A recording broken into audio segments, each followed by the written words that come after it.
In 1994, Jeff Bezos was just another Wall Street success story, but something gnawed at him: the internet's explosive growth. While others ignored the trend, he saw a once-in-a-lifetime opportunity. He quit his high-paying job, packed his car, and with his wife Mackenzie by his side, drove across the country to chase a dream, building an online bookstore from scratch. Their destination, a modest home in Bellevue, Washington, with a dusty garage that would become Amazon's first headquarters. No investors, no prestige, just Bezos, a desk made from a door, and a belief in the power of the internet. Each day he coded, packed books, and answered emails, relentless, methodical, obsessed with customers. The garage echoed with ambition long before it echoed with profits. On July 16, 1995, Amazon.com officially went live. Within 30 days, it had shipped books to all 50 states and over 40 countries. The first sale, a book on artificial intelligence, not world-changing in content but monumental in meaning. Bezos printed the order, rang a bell, and celebrated like it was a billion-dollar deal. It wasn't about the sale, it was about the proof that people were ready to buy online. As orders flooded in, the garage transformed into organized chaos. Books lined the walls, Ethernet cables snaked across the floor, and shipping boxes stacked to the ceiling. Bezos recruited friends to help, not for profit, but for purpose. Days blurred into nights, but his vision stayed sharp: create the most customer-obsessed company in history. Every label printed, every box taped, brought Amazon one step closer to becoming unstoppable. Bezos didn't just sell books, he studied patterns, obsessed over data, and constantly asked, what's next? While competitors saw a bookstore, he saw a digital infrastructure that could sell everything. Friends called it crazy, he called it day one thinking. In team meetings, he brought an empty chair symbolizing the customer. Every decision, every feature was filtered through that invisible presence. Amazon wasn't just growing, it was evolving. In 1996, venture capitalists finally took notice.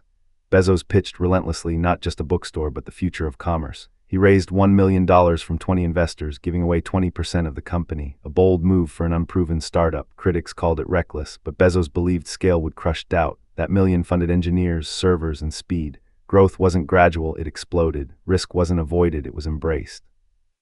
By 1999, Amazon was soaring, but so was the entire internet bubble. Startups with no revenue reached billion-dollar valuations. Bezos graced the cover of Time as Person of the Year. Yet behind the applause, storm clouds formed. Wall Street demanded profits. Skeptics labeled Amazon Amazon bomb. As others celebrated, Bezos braced for impact, obsessed not with stock prices but survival. His calm in chaos would soon be tested. Then it hit. The dot-com crash wiped out countless startups overnight. Stocks nosedived, funding vanished. Amazon lost 90% of its market value, but Bezos didn't flinch. Instead of shrinking, he doubled down on efficiency, slashed costs, streamlined operations, and focused ruthlessly on core customers. In lean times, he said, you find out who you really are. In Amazon, it didn't just survive, it evolved into a discipline-driven machine.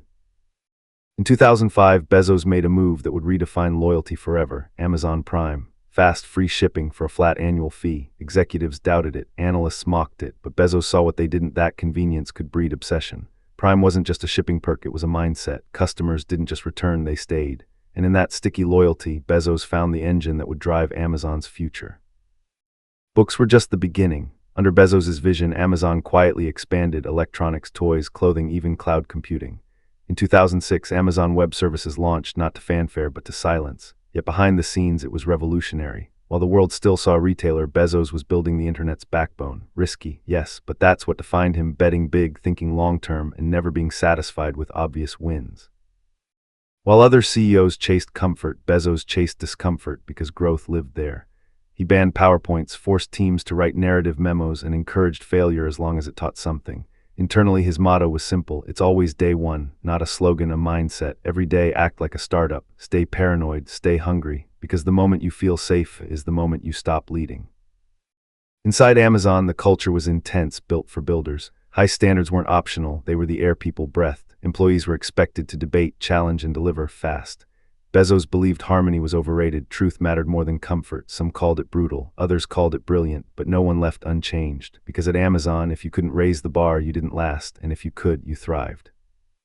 Not every bet paid off. In 2014, Amazon launched the Fire phone, hyped as a game changer, but customers didn't bite. Sales flopped, reviews mocked it, and Amazon wrote off $170 million. For most CEOs, it would be a stain. For Bezos, it was tuition.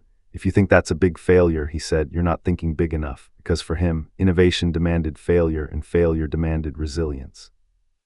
Out of the Fire phone's ashes came something unexpected: Alexa, a voice assistant born from a bold idea. Computers should adapt to humans, not the other way around.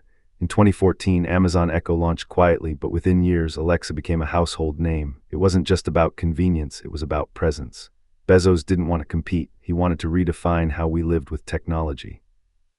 Behind the screen, Amazon built an invisible empire, warehouses, robots, and logistics that moved faster than thought. Fulfillment centers grew into megastructures where packages were picked, packed, and shipped within hours. Algorithms didn't just predict what you'd buy, they moved products closer before you clicked. It wasn't magic, it was precision. Bezos wasn't just selling things, he was reinventing how the world moved. Bezos had a secret weapon, the flywheel. Lower prices led to more customers attracted more sellers, which boosted selection, which then reinforced lower prices. Round and round it spun, gaining momentum with every turn. He didn't chase profits, he built systems that made profit inevitable. While rivals burned cash on ads, Bezos quietly engineered gravity and let the flywheel do the work. In 2018, Amazon hit a milestone once thought impossible. It became the second U.S. company to reach a $1 trillion valuation.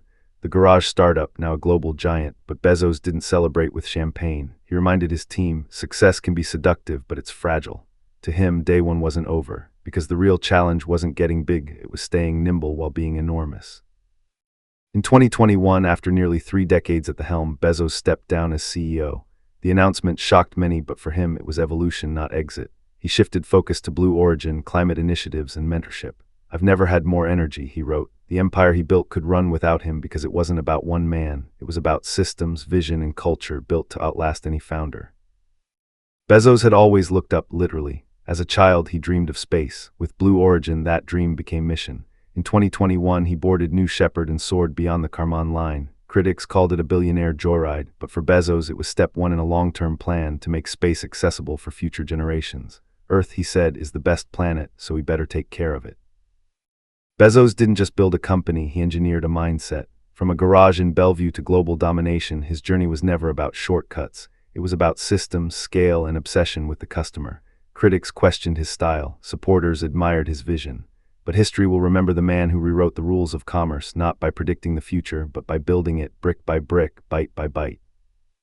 Bezos' office had no awards, just a weathered sign that read, Day One. To him, Day Two meant stasis, then irrelevance, then death.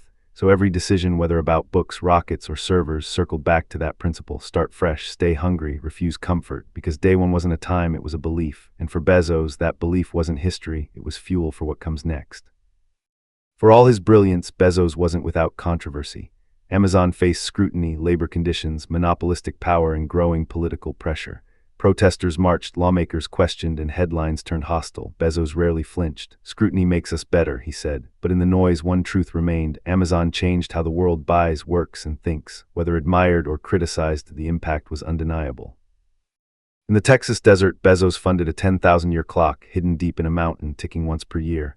Why? To remind humanity to think long-term. It wasn't a business move, it was a legacy move, a message. While the world chased minutes and quarters, Bezos chased millennia. For him, greatness wasn't speed, it was endurance. And in every tick echoed the mindset that built Amazon: think bigger, last longer.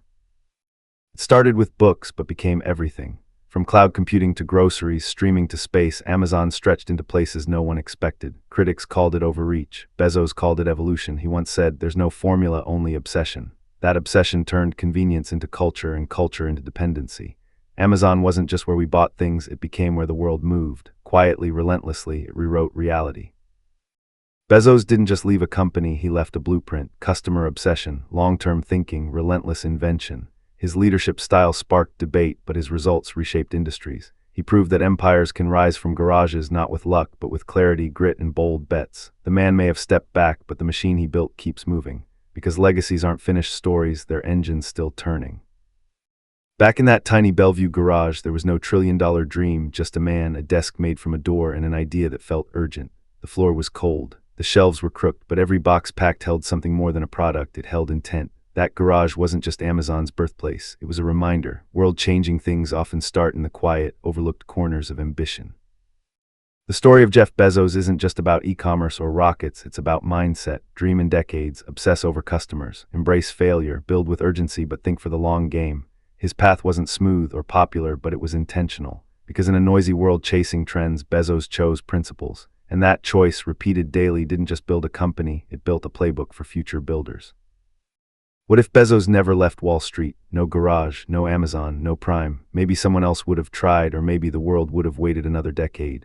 But he did jump, and that decision, quiet at the time, reshaped the world. Sometimes the biggest shifts don't start with applause, they start with risk. And in 1994, one man chose uncertainty over comfort and made history because of it. Because Bezos jumped, millions of small businesses found customers through Amazon. Packages arrived in hours. Cloud computing became accessible to startups. Voice assistants entered our homes. Spaceflight was no longer reserved for governments. One risk rippled across decades, industries, and continents. He didn't just change one market, he created a web of motion, touching lives in ways most will never trace back to him. But it all started with one decision. The garage is quiet now. The desk, the cables, all symbols of a story already told. But here's the truth. Bezos' journey isn't meant to be admired, it's meant to be echoed. Every generation gets its own garage, its own crazy idea. So the question isn't what he built. The question is, what will you build? Because history doesn't belong to the loud, it belongs to the bold.